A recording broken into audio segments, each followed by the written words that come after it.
Autour de la table, je vais laisser les personnes se présenter pour qu'on puisse un peu mieux appréhender ce que vous faites. Et on va commencer avec Céline Garcia, éditrice. Et puis je vous laisse la parole pour présenter un peu ce que vous faites et peut-être aussi le lien avec l'intelligence artificielle, comme ça on sait à peu près où vous en êtes. Alors bonjour à tous donc, et à toutes. Moi effectivement je travaille avec un musicien qui s'appelle Skige, qui en fait depuis maintenant 6 ans crée avec des technologies d'IA.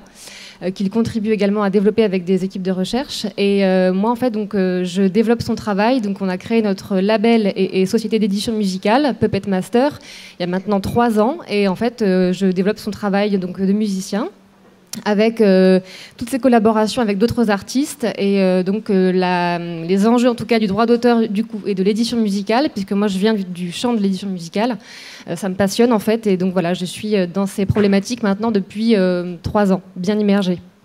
Okay. Michael ensuite, qui travaille pour Sony CSL, alors sans rentrer trop dans le détail parce que c'est un peu long de se présenter parfois, quel est votre rôle, votre fonction et pareil le lien avec l'intelligence artificielle? Alors, je m'appelle Mickaël, j'ai passé 13 ans en maison de disque, en label indé, puis en major. Passionné par les nouvelles technologies, j'ai rencontré ce laboratoire CSL il y a quelques années maintenant. J'ai essayé de travailler avec eux parce que je sentais que ce qu'ils faisaient allait avoir de l'importance dans le futur de la production musicale. Et je les ai rejoints il y a 2 ans. Donc aujourd'hui, nous, on est une équipe un peu discrète d'une quinzaine de docteurs, chercheurs, ingénieurs, basés à Paris et à Tokyo, parce qu'on dépend de Sony au Japon. Et on essaye, en collaboration avec les artistes, de réfléchir les outils de production musicale de demain en utilisant cette technologie qui fait peur, qui s'appelle l'intelligence artificielle. Mais du fait de collaborer avec des artistes en permanence qui nous aident à travailler, on est en train de se dire que c'est le moment de peut-être présenter au monde que en fait, l'intelligence artificielle, ça peut être super, ça peut apporter des choses. Ce n'est ni mieux ni moins bien que la production musicale actuelle, c'est juste nouveau. Voilà. Merci. Et enfin, Huel, encore une chef d'orchestre, on en a eu beaucoup aujourd'hui. Mais aujourd'hui, c'est plutôt peut-être en tant que compositrice. Et puis, parler déjà de ce projet avec Sony que tu as commencé il n'y a pas très longtemps. Oui, donc moi, c'est plutôt en tant qu'artiste et productrice que je vais intervenir. Moi, j'ai travaillé avec Sony CSL pendant un peu plus d'1 an. Au développement de plusieurs outils, on va les appeler des plugins pour faire court. Et la finalité du projet, c'est qu'on a réalisé un EP qui utilisait beaucoup de leurs outils. Voilà, je suis là pour parler de mon ressenti en tant qu'artiste. Alors avant de commencer cette table ronde, 2 choses, c'est qu'on va parler en effet du matrimoine. Donc le matrimoine, c'est le féminin de patrimoine, c'est-à-dire comment mettre en valeur un répertoire, une musique portée par des femmes, que ce soit du matrimoine ancien, nouveau, et le futur peut-être avec l'intelligence artificielle. On va parler aussi des freins qu'on rencontre dans ce milieu, parce qu'il n'y a pas beaucoup de femmes, et ça aussi on va en parler. Avant ça, ce serait bien de diffuser une petite vidéo. Donc si l'équipe technique veut bien diffuser la vidéo, première vidéo autour de Sony, ce serait top.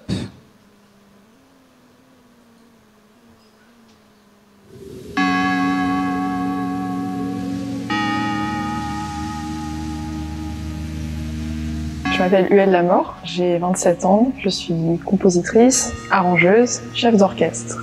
À la base, je suis guitariste. Maintenant, essentiellement, je fais de la prod, donc surtout les instruments MIDI, logiciels, j'ai pas mal de synthétiseurs. J'essaye de faire un son au maximum qui mélange des textures organiques. Donc quand je dis organique, c'est aussi bien des vrais instruments que diverses percussions, des instruments comme des instruments à cordes, etc.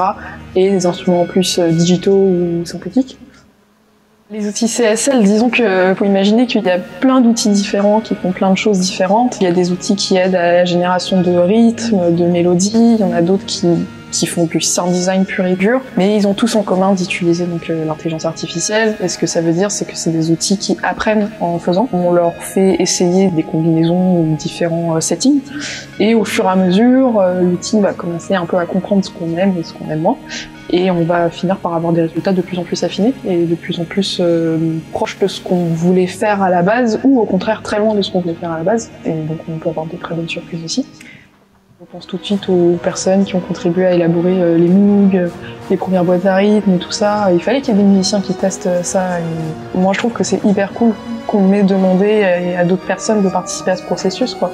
C'est bien parce qu'ils écoutent vraiment le retour de l'artiste en direct et il faut que l'outil devienne de plus en plus workflow friendly, en fait. Le processus d'utilisation des outils m'a vraiment donné des idées de l'univers dans lequel je voulais projeter leur utilisation, l'histoire que je voulais raconter au travers de ça.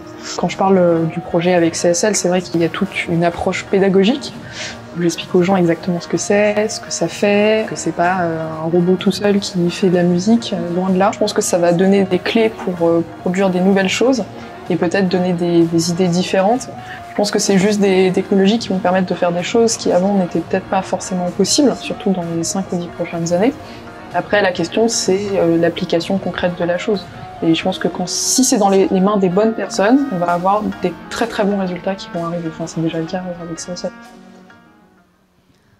Entre les mains des bonnes personnes, alors Mickaël, tu m'avais dit que la plupart des collaborations que vous faites avec le laboratoire Sony, ce sont des artistes qui viennent vous voir. En l'occurrence, avec UL, tu es allé la chercher. Qu'est-ce qui a fait que tu es allé chercher cet artiste ? En fait, généralement, c'est qu'on cherche des artistes qui sont motivés. C'est pour ça qu'on attend qu'ils frappent à notre porte. Parce qu'en vrai, faire de la musique avec nous, c'est beaucoup plus compliqué que de le faire avec des outils existants, parce qu'on fait des prototypes. Les prototypes ne sont pas stables, ils ne fonctionnent pas bien, ils ne sont pas encore suffisamment développés, mais en tout cas, on essaye de les faire avancer en collaborant avec des artistes qui valident un peu tout le process, de l'idée jusqu'au développement, jusqu'à atteindre un tel bouton devrait être un peu plus en haut à droite. Et que c'est vrai qu'aujourd'hui, et c'est notamment pour ceux qui s'y connaissent un peu l'intelligence artificielle, le gros problème avec l'intelligence artificielle, c'est que si on ne fait pas apprendre à des machines un maximum de diversité, ça fait que les machines sont biaisées, c'est-à-dire qu'elles ne représentent pas la représentation de ce qu'est la musique en elle-même. Je m'explique, si on fait écouter à nos machines que du reggae ou que du rock, elles ne sauront rien faire d'autre. Il en va de même, donc on essaie de travailler avec des artistes à différents niveaux de façon de travailler, c'est-à-dire qu'on travaille avec des artistes comme UL, qui est chef d'orchestre, qui sait lire la musique, qui sait écrire la musique et qui a passé de nombreuses années au conservatoire pour essayer d'apprendre à faire cela. On travaille avec des artistes qui ne savent pas jouer de clavier, qui font tout à la souris, qui généralement ont appris à faire de la musique sur YouTube en regardant des tutoriaux. Et c'est vrai qu'il y avait un constat chez nous qui était assez fort, c'est en fait il n'y a que des hommes qui viennent travailler avec nous et on se dit en tant que scientifique, enfin je ne suis pas scientifique mais en tout cas les scientifiques, c'est qu'il y a un gros risque de biais. Donc en fait effectivement il y a un moment il y a eu ce constat de il faut que des femmes passent la porte du laboratoire et que là ça a été finalement assez compliqué en fait, c'est qu'il a fallu que j'aille appeler les médias, des amis médias, j'ai appelé Radio France. J'ai appelé les différents journalistes de Radio France. Il y en a un qui m'a dit « J'ai la bonne personne pour toi, c'est UL Lamort ». De là, ça a été à trouver son contact, à la faire venir et en fait, lui dire « Viens, on a des super outils qui ne fonctionnent pas bien, mais qui fonctionneront bien si tu viens. Ça peut être intéressant ». Et UL a dit « Ok, je viens tout de suite ». Qu'est-ce qui t'a donné envie d'y aller et quelles étaient potentiellement tes appréhensions et la réalité de ce que tu as découvert ? Bah, moi, franchement, déjà, je suis hyper geek et je suis à fond dans la technologie de base. Qu'en fait, quand ils m'ont appelé, j'ai trouvé que c'était un truc de fou, quoi. Que je peux pas dire non à aider à développer des outils et des plugins qui utilisent une technologie qui a vraiment rien à voir. Et surtout, j'ai bien aimé le challenge parce que, comme Mickaël le dit, les trucs une fois sur 3 ne marchent pas. Donc, j'ai passé des heures. Un nombre d'heures incalculable au studio de CSL à juste essayer de faire un truc. Et au final, c'était super parce que surtout en tant que musicien, ça nous fait un peu sortir de notre grotte et de notre petite bulle d'artistes et de producteurs assez similaires. Et bosser avec des ingénieurs, c'est vraiment génial. Surtout que c'est des ingénieurs qui viennent... Il y en a beaucoup qui viennent de l'IRCAM, donc ils ont tous la sensibilité musicale. Et j'avais vraiment l'impression qu'on échangeait et qu'on travaillait ensemble, en fait.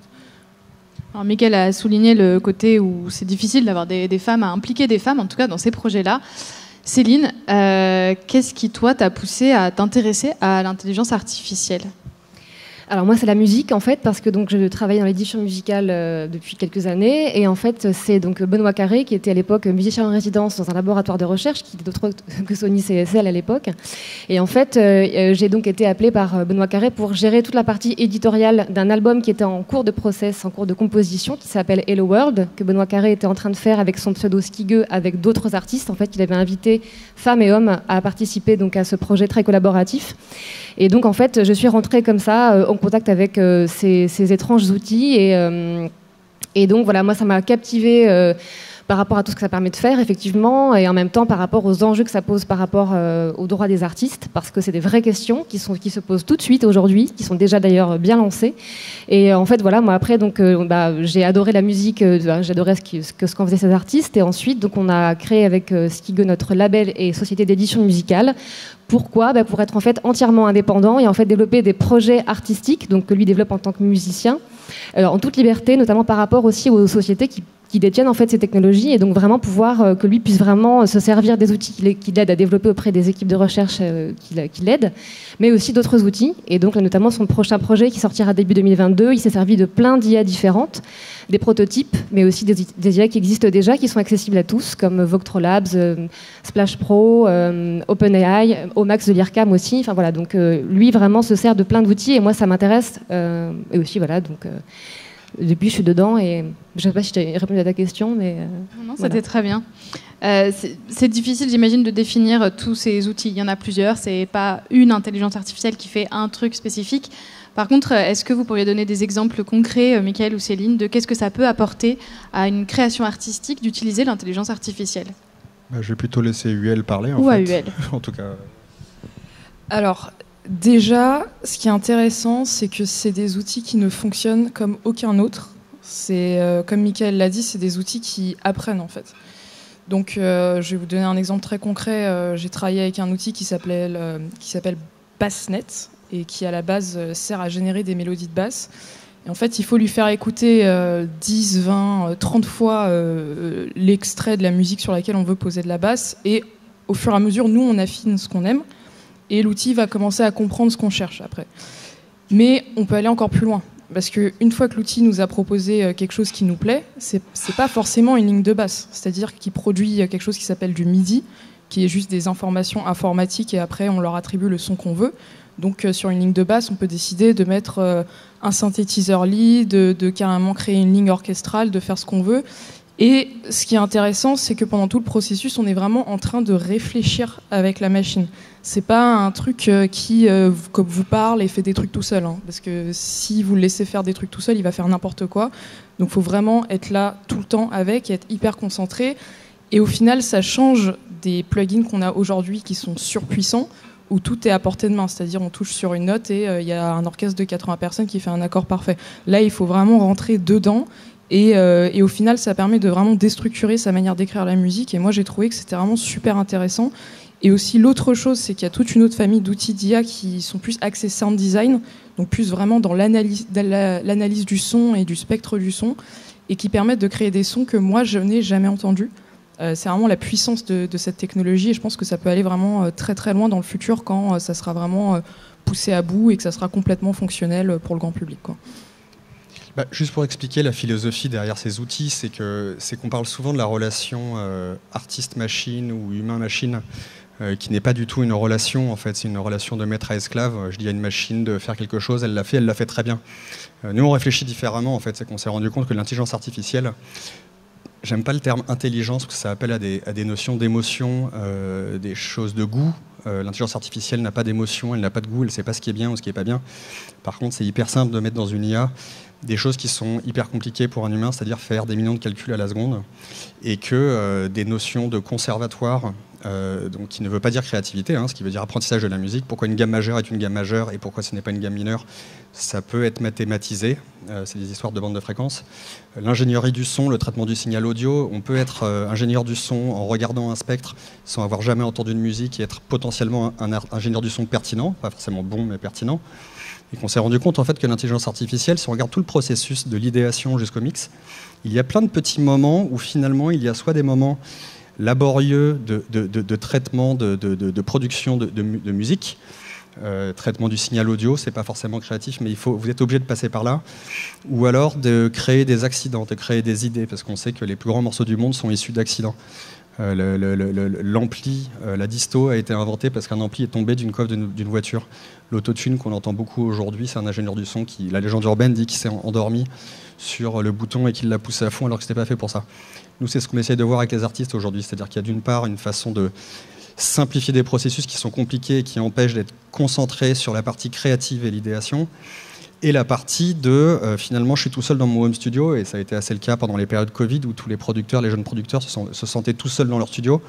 On essaye d'apporter, alors on ne va pas dire une autre personne parce que c'est pas une personne, c'est un outil, ce n'est qu'un outil, mais dans lequel on a réussi à y mettre un peu de, pas d'intelligence mais d'expertise, et que finalement ce que disait Huel pour nous est la chose la plus importante, c'est que finalement il y a une sorte de question-réponse, et qu'en fait nous, s'il fallait les résumer tout ça, c'est qu'en fait on fait des machines qui feront jamais ce que vous leur demandez de faire, mais avec qui vous allez vous engueuler, mais il n'y a rien de mieux pour être créatif que de s'engueuler, pour qu'il y ait une interaction et que ça frotte un petit peu, et que ça crée des accidents. En tout cas c'est notre philosophie.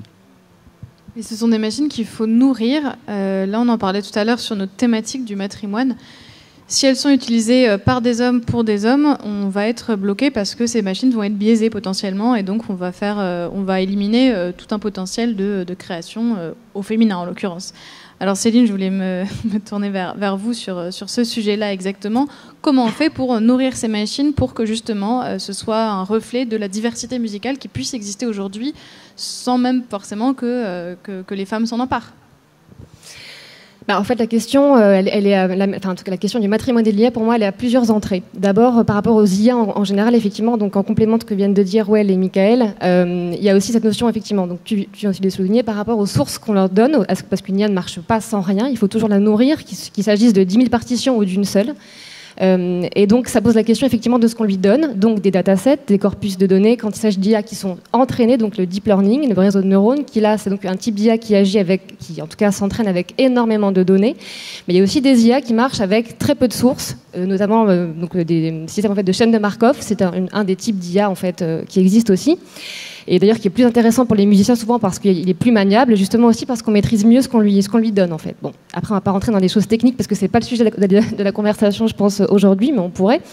Mais en tout cas, pour moi en fait, donc le matrimoine, la question c'est que déjà en fait ça pose deux choses. D'abord effectivement donc qu'est-ce qu'on lui donne, mais aussi pour moi en tout cas c'est un terme qui fait référence à l'héritage, donc à un répertoire. Donc c'est quand même la question de est-ce qu'on donne un répertoire effectivement d'artistes, de compositeurs, parce que par rapport aux droits d'auteur, on ne peut pas donner à une machine un répertoire qui n'est pas un domaine public. Donc là, on parle quand même souvent d'œuvres qui sont relativement anciennes.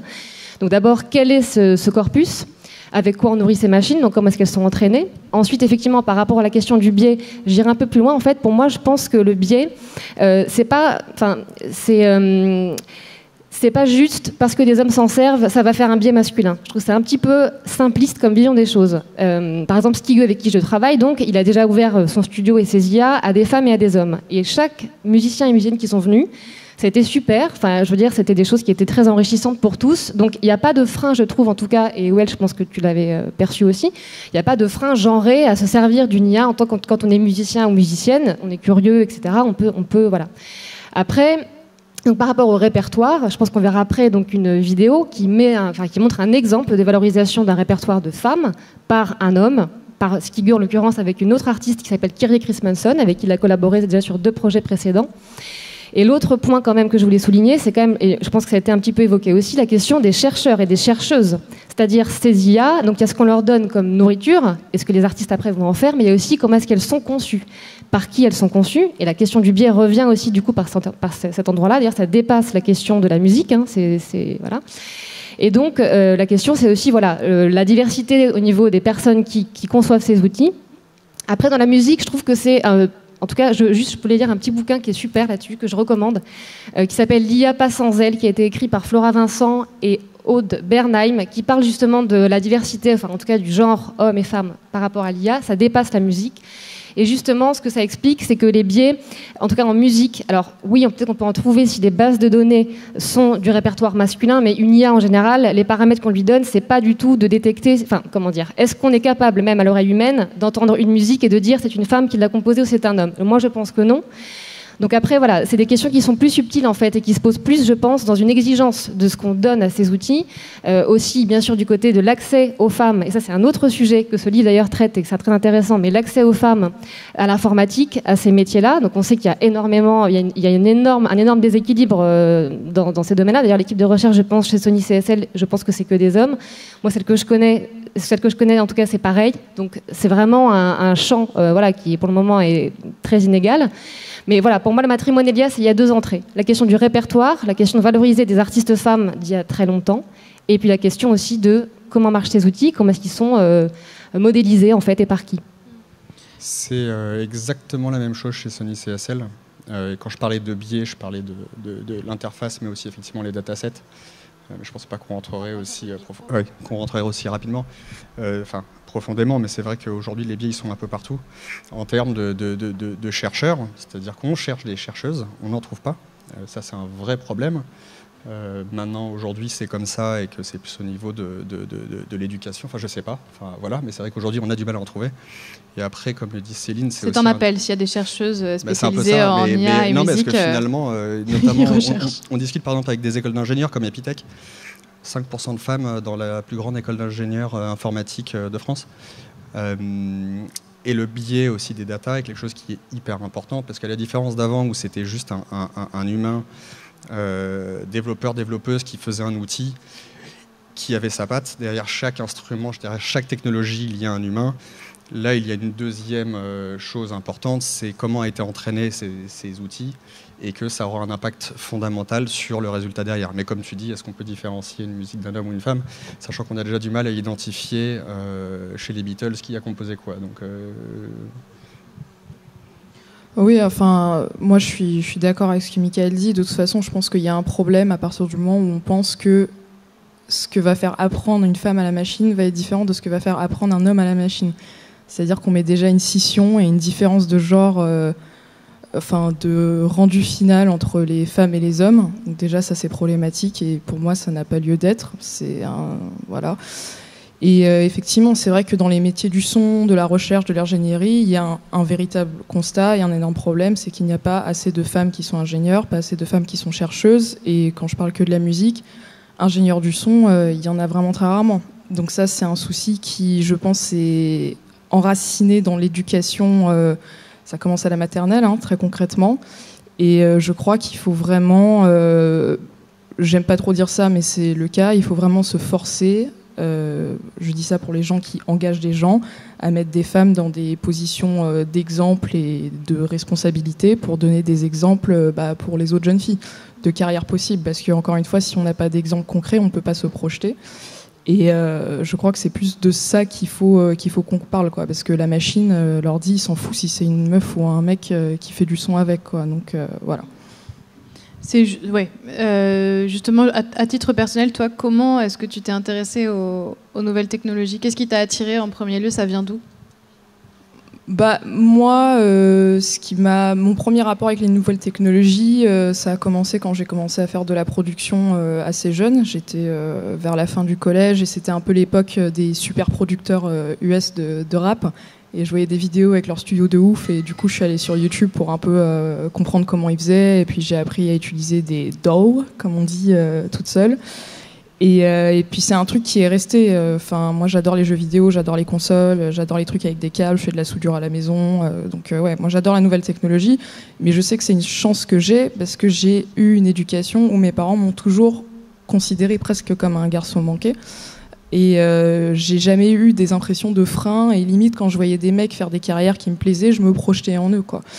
Et ça c'est une exception et j'aimerais vraiment qu'on change un peu la manière d'éduquer les jeunes filles pour un peu leur donner cette chance-là et cette ouverture d'esprit à ce qu'elles peuvent faire parce qu'en vrai elles peuvent tout faire. Et que ça peut être un levier vraiment incroyable. Michael, toi, tu as envie que des artistes femmes puissent venir aussi compléter les équipes et faire des projets et créer des nouveaux projets? De toute façon, quand on voit un peu les personnalités qu'il y a dans un laboratoire de recherche comme chez nous, c'est qu'il y a une diversité qui est telle, et ça, UL peut le constater, c'est qu'il y a de tout.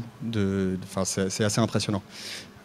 Nous, c'est à peu près pareil par rapport à nos recherches, c'est qu'il y a un moment, on ne va pas faire des outils que pour telle typologie de musique, c'est pour ça qu'on essaye de balayer un peu tout le spectre. De la production à l'édition, aux artistes, comme je le disais, qui savent très bien faire de la musique, ceux qui viennent juste d'apprendre. On s'intéresse beaucoup à ceux qui viennent juste d'apprendre parce que finalement, on pense que c'est surtout l'IA qui peut aider ces gens-là, ces gens qui n'ont pas eu la chance de pouvoir aller au conservatoire ou faire des grandes études, mais qui ont quand même envie de faire de la musique et qui sont souvent freinés finalement par un savoir-faire, une expertise, équaliser un morceau avec 50 bandes, il faut passer beaucoup d'années pour réussir à faire quelque chose de correct avec ces outils-là. Nous, on essaye de simplifier ce processus en se disant tout le temps, si on arrive à faire gagner des minutes ou des heures de choses qui sont laborieuses, complexes et pas forcément créatives, même si elles peuvent l'être, en tout cas à la fin, quand je parle d'un mix, c'est vrai que ça veut dire que les artistes peuvent se focaliser un peu plus sur leur créativité et comment ils ont envie de transmettre ce qu'ils avaient en tête, soit justement qu'ils n'avaient pas en tête. Mais en tout cas, c'est la philosophie qu'on essaye de suivre par rapport à la façon dont on essaye de travailler aujourd'hui. Et que finalement, oui, il nous manque du monde. De toute façon, il nous manque d'artistes pour avancer. Donc, voilà. Vous avez besoin de cobayes. C'est ça, exactement. Parce que c'est un peu ça. Hein. Ça va les rassurer, ça. Non, mais c'est assez cool. Je pense que c'est assez cool le UL qui vient au bureau. J'ai adoré être un cobaye, moi. C'était super. On lui demandait de nous faire des récaps de OK, t'as appuyé sur quel bouton pour faire quoi, comment tu l'as utilisé. Souvent, c'était c'est nul, ça marche pas, c'est nul, ça marche pas. Mais finalement, c'est comme ça que ça nous fait avancer, ouais. Juste, je voulais rajouter par rapport à cette notion effectivement d'avoir des femmes dans les équipes. Moi, je pense aussi qu'effectivement les questions d'éducation, ça c'est sûr, mais aussi d'accès.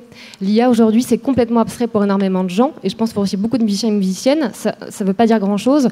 Et je pense qu'il y a aussi un effort à faire, en tout cas des personnes qui effectivement créent ces outils et de ceux aussi qui s'en servent, d'aller au contact aussi peut-être d'écoles ou en tout cas d'aller dans les conservatoires, d'aller dans des écoles effectivement d'ingénieurs, mais de montrer ces outils. En tout cas, moi, avec Skigeux, c'est vraiment ça qu'on porte chacun avec nos casquettes, mais c'est vraiment toujours de montrer comment ça marche, dans une démarche quand même transparente pour justement aller à l'encontre de ces fantasmes toujours très effectivement négatifs. Et en même temps, comme ça a été très bien dit par Will et Michael, c'est des outils qui sont toujours très complexes et donc qui sont les bugs, moi j'ai entendu ça pareil, quand c'était des enfers, où ça rame, ça bug, etc. Donc pour arriver à des résultats intéressants, ça prend énormément de temps, il faut s'accrocher. Et donc il faut vraiment, je pense, il y a une vraie pédagogie à faire et d'aller montrer, et d'aller rendre accessibles aussi ces outils qui sont toujours quand même pour le moment, qui restent pas faciles d'accès. C'est sûr que nous, aujourd'hui, on a été discret jusque-là, dans le sens où ça servait à rien de prendre la parole, parce que si c'était pour montrer des outils qui fonctionnaient avec des lignes de code, ça servait à rien. C'est vrai qu'aujourd'hui, et c'est pour ça qu'on commence doucement à ouvrir nos portes. D'ailleurs, si des gens veulent venir visiter le labo, ça sera avec plaisir. En plus, on a des super robots agriculteurs autonomes au sous-sol. UL, elle a bien aimé ça. C'est vrai qu'on est au stade, et je pense que c'est pareil pour tous les laboratoires, parce que je ne pense pas que les laboratoires, on se voit trop comme des compétiteurs, parce qu'on est tellement peu nombreux dans le monde, et on est tous en train d'essayer de comprendre comment cette technologie va pouvoir aider les artistes au final. J'ai l'impression que par contre on arrive, ça y est, comme toute révolution technologique, ça commence toujours par ces gadgets, c'est ridicule, vous êtes des clowns, à on en a peur, ça va remplacer les artistes, et on peut faire ça avec toutes les technologies historiques de la créativité des artistes et de la technologie. On arrive aujourd'hui à un nouveau step où c'est comme ça commence à fonctionner à peu près, qu'on commence à voir la promesse, donc je vais pas dire on commence à voir la promesse. C'est vrai qu'aujourd'hui, c'est le moment où j'ai l'impression que tout le monde est en train de s'ouvrir et que finalement, même les médias commencent à s'y intéresser, les artistes frappent de plus en plus à notre porte. Et que finalement, c'est le moment, en tout cas pour nous, on a décidé, j'ai l'impression que vous c'est pareil, mais vous ça fait plus longtemps, de commencer un peu à aller surtout sortir du fantasme, donc évangéliser, mais effectivement sortir du fantasme parce que, et encore une fois, il n'y a que UL qui peut le dire, appuyer sur un bouton et faire de la musique, je pense que c'est pas, on n'y est pas quoi. Oui, et puis juste pour anecdote, moi quand j'ai commencé à travailler avec Sony CSL, j'étais hyper enthousiaste, donc j'en ai parlé à tous mes collègues de la musique. Et les trois quarts m'ont dit « Ah, mais c'est le diable, qu'est-ce que tu fais? Ah, le monde va s'écrouler, Armageddon et tout ça. » Et moi j'étais « Ah, non, pas du tout. » Enfin, j'ai dû limite faire des vidéos chez moi pour leur montrer comment ça marchait, ce que j'arrivais à faire avec. Et même moi, quand j'ai dit oui à Sony CSL, je savais pas du tout dans quoi je m'embarquais, quoi. Et quand je suis arrivée, je me suis dit « Ah ouais, mais ça a rien à voir avec l'image qu'on s'en fait, et c'est assez intéressant qu'on s'est tous fait une image de ce truc, on sait même pas d'où ça vient en fait. Ça vient de, je sais pas, peut-être des films comme iRobot ou des trucs comme ça, mais c'est vraiment aux antipodes de l'imaginaire collectif, quoi. En fait, c'est un peu frustrant parce que quand les gens viennent chez nous, ils ont l'impression qu'il va y avoir des explosions et des choses comme ça, et en fait ils ressortent, ils font « Oulala, comment je vais faire ?» Même si en vrai, blague à part, ça commence à fonctionner et on voit que, en tout cas avec tous les artistes avec qui on collabore, il y en a quand même une vingtaine aujourd'hui de tous styles confondus, tous aujourd'hui sont capables de nous dire ok, tel outil c'est peut-être pas pour moi, mais celui-là oui, celui-là oui, celui-là oui, et oui je comprends la direction dans laquelle vous allez, et oui j'arrive à me projeter. dans le fait que ces outils seront hyper utiles pour la production musicale de demain. Et on a des artistes qui nous disent, en fait, c'est hyper frustrant parce que j'ai l'impression que moi, je me suis cassé la tête à apprendre à produire un morceau, enfin, toute l'expertise de production, de mix, et que finalement, j'y ai passé tellement de temps et que j'ai l'impression que les générations à venir, elles, pourront se concentrer sur la créativité. Et donc, ça veut dire du temps de cerveau disponible pour aller ouvrir de nouvelles portes que personne n'a jamais ouvertes. Pourquoi ? Parce qu'il y a beaucoup de choses aujourd'hui qui sont toujours un peu complexes dans le studio, en fait. On parlait de choses à voir pour montrer au grand public. Alors je sais que Céline, tu avais une vidéo de Skigeux qui... Est-ce que tu peux introduire cette vidéo qu'on va pouvoir voir ? Oui. Alors donc c'est pour le thème Matrimoine et IA. Donc Skigeux, vous allez voir donc une performance qu'il a fait il y a 2 ans, donc en 2019 à Londres. C'était l'époque en fait pour son EP American Folk Songs qu'il avait donc réalisé avec une IA qui en fait était un outil d'orchestration, et donc il avait pris des acapellas de folk américaine. Donc là vous allez voir Song of Myself de Peggy Seeger, qui est donc une compositrice et interprète folk qui maintenant a 86 ans. Et qui donc a écrit cette chanson et qui est un a cappella en fait à l'origine. Et donc Skigeux a pris cet a cappella que vous allez donc entendre un extrait puisque la chanson est assez longue, et il l'a entièrement harmonisé avec plusieurs sources. Vous allez voir, ça apparaîtra à l'écran. De mémoire, je crois qu'il y a Cold Song de Purcell et une messe pour 3 voix de William Byrd. Donc il a donné à la machine donc une source qui était Purcell puis William Byrd. C'est des étapes que je synthétise. Et en fait, en demandant à l'outil d'harmoniser, de créer une harmonie autour de la voix de Peggy Seeger et de la mélodie-voix. Et donc, sur scène à ses côtés, vous verrez Kyrie Chris Manson qui était là également pour l'accompagner. I love those who labor. I sing of the farmers and weavers and fishermen and miners as well. Now all you who hear me, I pray you draw near me. Before you grow weary, I'll sing of myself. I was brought up in plenty until I was 20. A joy to myself as but children can be. A joy to my father, a joy to my mother. The pain of my country was nothing.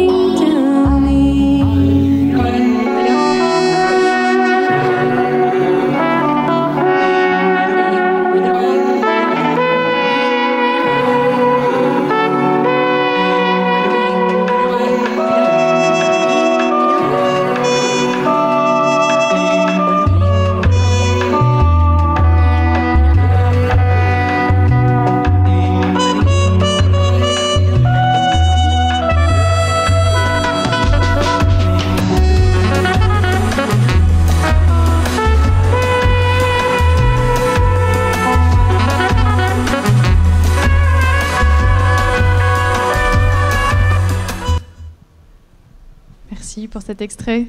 Ça donne envie de voir la vidéo. Elle est disponible quelque part en ligne ou pas, en entier ? Oui, tout à fait, sur la chaîne YouTube de Skigeux, normalement elle y est. Et, voilà. Et après, le morceau s'écoute sur toutes les plateformes, puisque c'est donc un EP qui est sorti il y a 2 ans. Formidable. Ça donne un peu comme un aperçu. Est-ce que là, sur la vidéo, question vraiment naïve, mais il est en train de faire des choses en direct sur son ordinateur ? Alors non, parce qu'en fait, c'est encore très dur de faire des choses en direct avec une IA, en tout cas qui sont intéressantes. Je pense qu'à nouveau, vous savez de quoi je parle. Voilà, c'est très dangereux.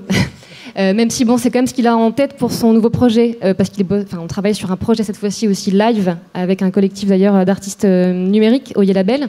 Donc il aimerait bien essayer d'introduire un titre en improvisation avec une technologie, un prototype, mais c'est encore difficile. En tout cas là non, il est vraiment en train en fait de lancer des sons, mais tout est déjà généré en amont. Okay.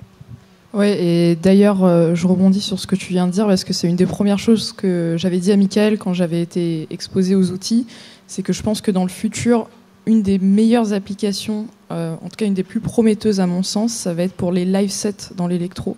Je crois qu'il va vraiment y avoir des trucs super à faire avec des machines qui peuvent générer en direct des transitions ou même des breaks mélodiques ou de drum. Et je pense que c'est un peu le next step à prendre avec ces outils-là. Et je pense que on va pouvoir faire des trucs de fou, à mon avis. Je fais l'avocat du diable, mais dans ce cas-là, quel sera le rôle du DJ par rapport à toutes ces... De passer 10 heures en studio à lui apprendre à faire les trucs bien. C'est en amont, en fait, que ça... Ouais, c'est tout à fait ça. Mais ça, c'est quelque chose que je pense que tout le monde doit comprendre. C'est que s'il n'y a pas un humain derrière qui vraiment passe du temps avec la machine, il ne se passe rien. Et au-delà de ça, si on ne passe pas du temps de qualité et qu'on ne réfléchit pas vraiment à ce qu'on est en train de faire, l'IA va faire du caca, quoi. Donc, faut vraiment, c'est vraiment une fine ligne. Il faut vraiment être hyper investi avec. Mais je trouve que c'est ça qui est bien. Hein. C'est comme quand on achète, je sais pas, un synthétiseur modulaire qui fait du bruit. Pour lui faire un truc joli et du son, il faut vraiment passer des heures avec, quoi. C'est un peu le même mindset, quoi. Quand Sony t'a contacté, t'avais déjà une idée de projet, d'envie? Tout à fait. J'ai tout de suite su ce que je voulais faire. Moi, quand Sony m'a contacté, j'ai pensé PlayStation. En plus, j'étais en plein confinement, donc j'ai sorti la PS1. J'ai fait tous les jeux.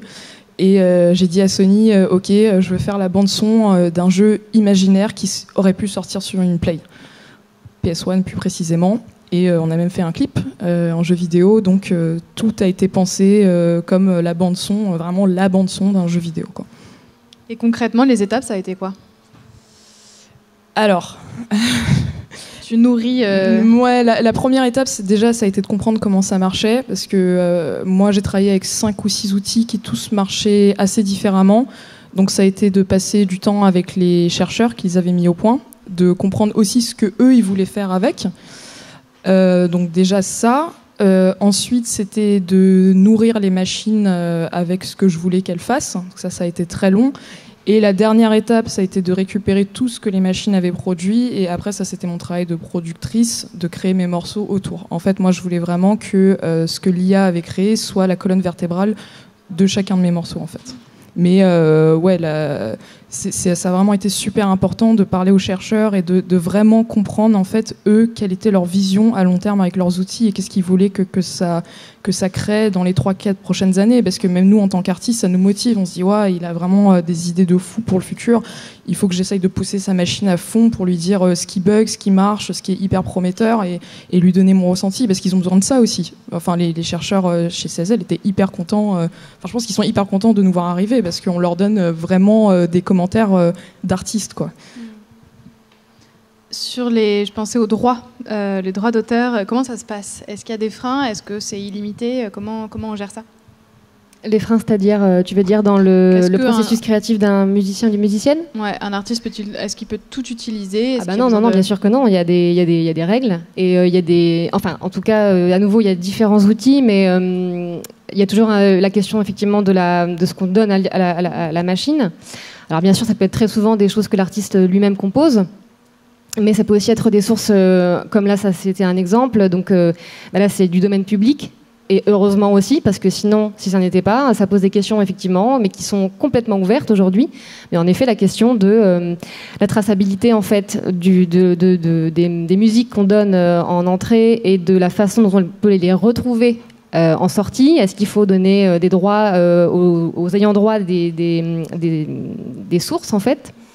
Enfin, ça, c'est vraiment une question qui est très vaste. Après, là, c'est vraiment, pour l'instant, en tout cas, ça incombe vraiment, je pense, aux créateurs. Hein, parce que, voilà, là, tout est quand même en cours. Il y a un rapport du CSPLA qui est sorti récemment, qui est ici, mais bon, peu importe, mais qui en fait a été écrit par deux avocates, enfin par une avocate, Alexandra Ben-Samoun, et par Joël Farchi, qui est professeur d'économie, je crois. Et en fait, c'est déjà un premier état des lieux du droit d'auteur, en fait, confronté à ce qui se fait en ce moment.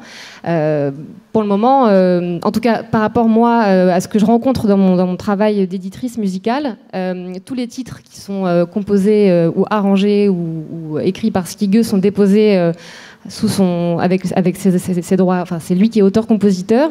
C'était le cas par exemple pour Hello World, où il y avait beaucoup d'artistes, et là c'était des dépôts en fait finalement très classiques. Puisqu'en fait, moi, c'est ma conviction, c'est celle aussi donc, de Skigueux et de beaucoup d'autres personnes qui sont dans ce milieu-là, c'est qu'en fait, ce sont, comme l'a dit Mickaël, des outils. Ça doit le rester, par contre, parce que là où moi, je suis un petit peu alertée, c'est que je trouve qu'on s'en saisit pas assez en France de ces questions. Dans l'édition, je trouve qu'on n'en parle pas assez. Et on méconnaît aussi beaucoup les technologies, et j'aimerais bien que ce soit quelque chose qui soit davantage approfondi, parce qu'il y a des vrais dangers, par contre. Voilà, il y a des vrais dangers qui existent par rapport aux droits des auteurs et compositeurs et compositrices. Alors, je suis beaucoup moins au point sur les réflexions institutionnelles et juridiques du moment, mais c'est vrai que nous, chez Sony, c'est très simple. Hein. Sony, c'est quand même le plus grand éditeur mondial qui défend la propriété intellectuelle des artistes, auteurs-compositeurs. Et finalement, aujourd'hui, je parle très bien avec Sony Music Publishing et je parle très bien aussi avec les artistes, que souvent, quand on parle d'intelligence artificielle, les deux partenaires qui sont a priori mis en danger, ce sont les éditeurs et les artistes. Finalement, aujourd'hui, ça commence à se passer bien. La question des datas est primordiale chez nous. Maintenant, encore une fois, on est quand même surveillé, on s'appelle Sony. On fait très attention aux datas. Les datas, c'est quelque chose de très compliqué à avoir. Maintenant, on a un énorme groupe technologique, il y a plein d'entités, entertainment. Donc on travaille évidemment sur ce qui est dans le domaine public, mais aussi sur pas mal de choses. C'est qu'il y a souvent quelque chose dont on ne parle jamais, en fait, c'est que l'IA, ce n'est pas que des mélodies et de la propriété intellectuelle, c'est aussi de la travail sur le signal audio. Et UL a beaucoup utilisé ces outils-là. Et que ces outils-là, c'est assez rigolo pour la petite histoire. Donc on va parler de sons de grosses caisses, où on peut acheter des banques de sons de grosses caisses, de 3000 sons de grosses caisses, 3000 sons de caisses claires, 3000 sons de hi-hat. C'est assez rigolo de voir en fait ce qui se passe maintenant dans les conditions générales de vente. C'est qu'au départ, c'était stipulé que c'était pour toute utilisation commerciale ou toute utilisation tout court. Et en fait, ces gens se sont rendus compte qu'il y avait des laboratoires de recherche qui commençaient à s'intéresser, à faire travailler en tout cas des intelligences artificielles sur ces banques de données-là et qui aujourd'hui disent non, ce n'est que pour faire de la musique et pour aucune autre utilisation, sous-entendu la recherche. Heureusement, on a dépensé énormément d'argent avant qu'ils changent, parce qu'on ne savait pas qu'ils allaient changer. Donc on essaie d'être le plus en règle possible là-dessus. Et après, par rapport aux créateurs, en tout cas sur le dépôt, parce que je sais qu'il y a eu beaucoup de questions juridiques sur un artiste qui utilise de l'intelligence artificielle. Il y avait des scientifiques qui estimaient à un moment que, puisqu'on utilisait un algorithme qui a été fait par un artiste/scientifique, cet algorithme devait être rémunéré. Pour nous, c'est un non-sens et une non-discussion, en tout cas chez Sony, dans le sens où, à un moment, vous êtes romancier, vous écrivez un roman avec Microsoft Word, vous avez acheté la licence. C'est pas parce que Microsoft Word va vous corriger vos fautes d'orthographe et de vos grammaires qu'il va falloir que vous payiez des royalties parce que vous allez sortir un livre dessus. Donc pour nous, en fait, c'est une discussion qui est complètement sortie. C'est généralement la première question qui arrive quand un éditeur ou un professionnel de la musique ou un artiste vient chez nous, c'est « Ok, mais si je collabore avec vous, qu'est-ce qui se passe avec la musique? Est-ce que on vous reverse des royalties ?» Et on dit, en fait, pour nous, ce n'est même plus une question. Ça, c'est assez important, en fait. Je crois que c'était une des premières choses qu'on a dit à UL quand elle est arrivée, c'est ne t'inquiète pas, tout ce qui sortira de manière musicale, autant en termes de record, de master ou d'édition, t'appartiennent à 100%. Mais c'est vrai qu'il y a une vraie crainte aujourd'hui de ça. Et donc pour nous, maintenant, c'est juste une phrase, c'est non, tu gardes tout. Et surtout, comme on est un laboratoire de recherche, on n'a pas le droit de gagner d'argent. Donc de toute façon, même si on avait envie de gagner de l'argent, on ne le pourrait pas. Et Uel, est-ce qu'il y a une possibilité d'écouter ce que tu as fait à l'issue de cette expérience avec Sony? Tout à fait. C'est ma première sortie chez Sony en tant qu'artiste. C'est l'EP CSL que j'ai fait. Le titre en anglais, ça s'appelle Hackett's Shadow. C'est disponible sur toutes les plateformes. Le clip est sur YouTube. Et bien sûr, vous pouvez l'écouter. Et tu repars sur un nouveau projet? Oui. J'ai mon deuxième album avec Sony qui du coup n'a rien à voir avec CSL qui sort le 22 janvier. Okay. Mais avec les intelligences artificielles, tu as de nouveaux projets ou... Écoute, pour le moment non, mais j'ai toutes les banques chez moi et quand je vais les utiliser pour faire des trucs, je me fais plaisir. Hein. Bon, après, UL est aussi occupée à année +2, hein, donc réussir à faire des nouveaux projets, c'est un peu compliqué, mais tant mieux pour elle d'ailleurs. Très bien. Est-ce qu'il y a des questions qui sont... Non. Il y a des questions de personnes présentes dans la salle qui n'ont plus de batterie ou c'est bon sur leur téléphone? Merci beaucoup à tous les trois d'être venus pour cette table ronde.